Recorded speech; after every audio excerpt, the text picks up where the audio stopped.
Is victim blaming in the DSM? Let's dive into the history. I'm Jamie, I'm a licensed therapist. This is the series Dark History of Mental Health, what nobody wants to talk about. And in this series, we're going to cover a lot of the untold stories of the history of mental health, and it gets pretty dark. So if you want more context, click on that comment. That's the first part of the series. And we are reading from some of Judith Herman works. And by the way, she's still alive and she lives in Massachusetts. She is a woman psychiatrist that wrote a book called Trauma and Recovery. And we're going to just keep going. So I wish this was ancient history, but honestly, what I'm about to read to you, my mom was about 8 years old during this time. So this is actually fairly recent history. Remember that with this book, she introduced the world to complex trauma, which is trauma endured over a prolonged period of time. The tendency to blame the victim, however, has interfered with the psychological understanding and the diagnosis of a post-traumatic syndrome. Instead of conceptualizing the psychopathology of the victim as a response to an abusive situation, mental health professionals have frequently attributed the abusive situation to the victim's presumed underlying psychopathology.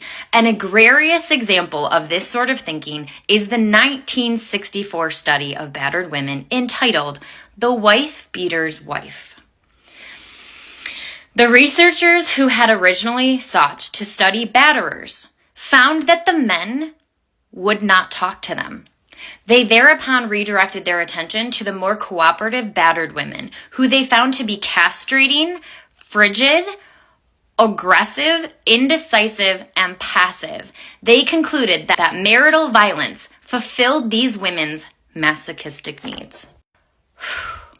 She continues, having identified the women's personality disorders as the source of the problem, these clinicians set out to treat them. In one case, they managed to persuade the wife that she was provoking the violence, and they showed her how to mend her ways.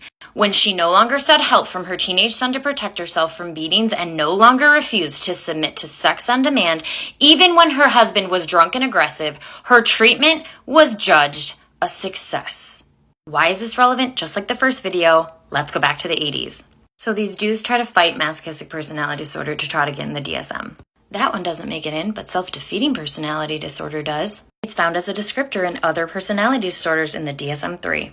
And years later with the DSM-3 revision, it stayed in the appendix in 1987, my lifetime. It was never its own diagnosis, not because they didn't think it was real, but because it had too much overlap with other personality disorders. It wasn't different enough from disorders that are in the DSM today. Can you guess which ones?